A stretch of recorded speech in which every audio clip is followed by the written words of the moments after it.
ఈ వీడియో చాలా special video. నేను ఇంటికొస్తున్నాన్న విషయం మా మమ్మీ, డ్యాడీకి తెలియకుండా సర్ప్రైజ్ చేద్దామని జాన్ ఫస్ట్ నేను ఇంటికి వెళ్ళాననమాట. ఆ రోజు వీడియో చాలా చాలా స్పెషల్. అసలు ఆళ్ళ రియాక్షన్స్ అన్నీ మిస్ అవ్వకూడదంటే డెఫినిట్‌గా ఎండ్ వరకు చూడండి. సర్ప్రైజ్ ఎందుకు అంత స్పెషల్ అంటే, నేనిప్పటి వరకు ఎప్పుడూ అసలు బయటుండిందే లేదనమాట. వర్క్ ఫ్రమ్ హోమ్ చేస్తుండే ఫస్ట్ అంతా. సో, ఉండేది లేదు. ఎప్పుడూ ఇంట్లోనే ఉండేదాన్ని.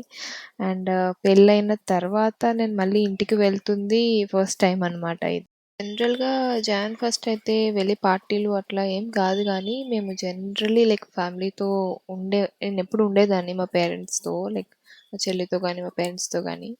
సో, ఇయర్ లేదు ఉండను అన్న కొంచెం బాధుండేది. సో, ఆహ్, సర్ప్రైజింగ్‌లీ ఏమైందంటే, కొంచెం ఫ్లైట్ టికెట్స్ కొంచెం జాన్ ఫస్ట్‌కి తక్కువుండడం, నాకు మా మేనేజర్ నుంచి అప్రూవల్ రావడం వర్క్ ఫ్రమ్ హోమ్‌కి.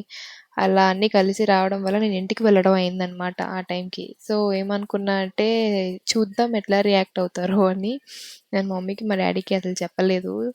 చాలా కష్టమైంది మేనేజ్ చేయడానికి. మా అమ్మని మేనేజ్ చేయడం చాలా కష్టమైంది యాక్చువల్‌గా. ఎందుకంటే ఎప్పుడు కాల్ చేస్తా ఉంటది కాబట్టి ఎప్పటికప్పుడు చెప్పేయాలేమో అనుకున్నా. కానీ ఏదో ఎలా చెప్పా అంటే, "అసలు కాల్ చేయొద్దు. ఈరోజు ప్లాన్స్ ఉన్నాయి మాకు. ఈవినింగ్ బయటికెళ్తాము. కాల్ చేయకు నేనే చేస్తాను" అన్నట్టు చెప్పాననమాట. సో, ఆ రోజు మార్నింగ్ కూడా చాలా మిస్ అవుతున్నాను మిమ్మల్ని. జాన్ ఫస్ట్ నేను లేకుండా మీరు సెలబ్రేట్ చేసేసుకుంటున్నారు. అట్లా చెప్పి కొంచెం నేను చెప్పాను. మా చెల్లికి కూడా చెప్పకపోదును. కానీ దానికి చెప్పకపోతే ఇంకా కష్టమయ్యేది మేనేజ్ చేయడం. సో, మా చెల్లికి చెప్పా.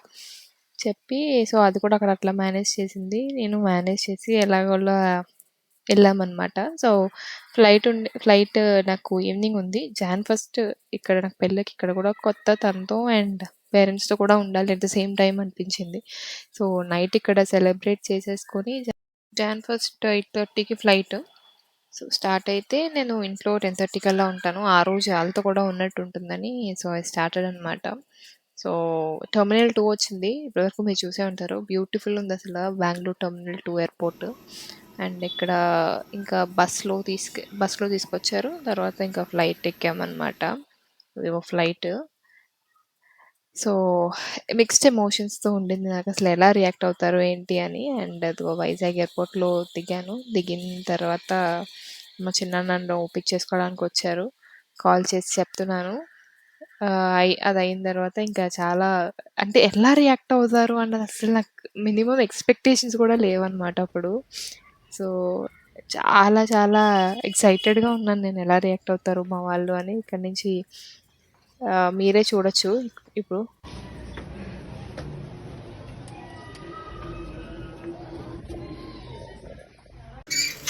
అమ్మా ఇదేటమ్మా ఏంటన్నది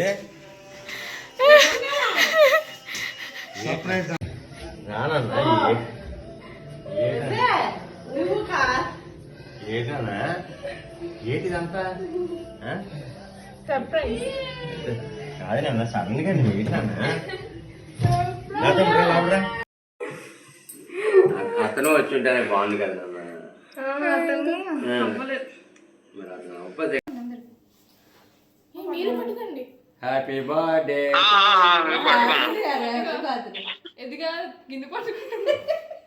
ఇప్పుడు గిన్నెడు కూడా హ్యాపీ బర్త్డే అమ్మాయి తగ్గడం లేదండి ఒకసారి అంత గట్టుగా ఉందంటే అలాంటి చెప్పకండి video happy birthday happy new year అంత గట్టిగా ఉందా అది చెప్తాను హ్యాపీ మీకు ఎందుకు అంత కంగారు హ్యాపీ బర్త్డే అమ్మ అంటికోండి పోతే పండుగ చూసుకోండి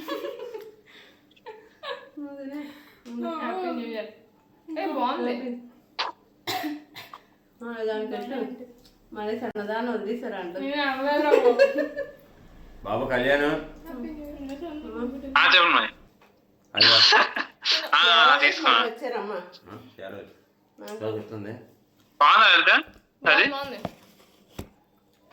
షుగర్ బదులు ఏం వేస్తారు మరి బెల్లమా బెల్లం బెల్లం బెల్లమా కూర్చోండి చెప్పు మా హ్యాపీ న్యూ ఇయర్ చెప్పాలి ఛానల్కి జనాక వీడియో రికార్డ్ అవుతుంది. రికార్డ్ అవుతుంది యూట్యూబ్లో పెడతాడు మమ్మీ బనీలో ఉంటుంది వద్దే బాబు. నేను వండడం అయిపోయింది. యూట్యూబ్లో పెట్టారు కనుక వండకం తర్వాత కానీ ముందు చూడు ఇది ఒకటి బనీ నడుచుకొని కూర్చొని ఆవిడ యూట్యూబ్లో కూర్చుంది హ్యాపీ న్యూ ఇయర్. అదన్నమాట. That's it for this video guys. Thanks for watching.